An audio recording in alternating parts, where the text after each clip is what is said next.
Ito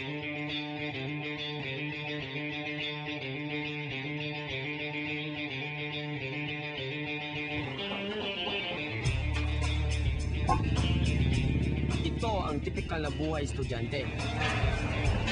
Alas 6:30 pa lang ng umaga, ay nasa loob ka na ng paaralan para sa flag ceremony.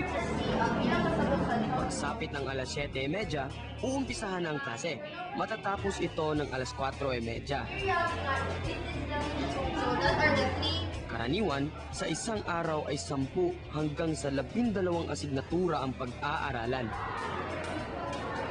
Dito sa Abiliana National School sa Cebu, may humigit kumulang ng mga 8,000 estudyante sa elementarya at mataas na paaralan. Ayon kay Principal Ernesto Jacel, 45% ng mga mag-aaral dito ay galing sa iba't ibang malalayong barangay. Tiyak ng aga nilang gumigising at halos padilim na kapag nakarating sila sa bahay. Marami sa mga mag-aaral na aming nakausap ay nagsasabing stressful talaga ang schedule nila.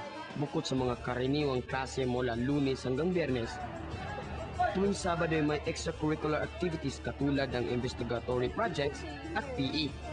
Marami ring mga takdang aralin at proyektong kailangang tapusin. Para sa amin dito sa Cebu, gusto lang namin ng konting pahinga. Give us a break! Katulad ng mga college students, sana'y may 2 linggong sem break din ang high school.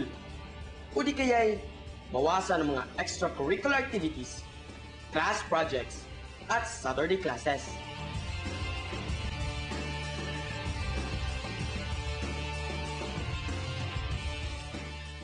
Ang Kabataan Express ay hatid sa inyo ng UNICEF.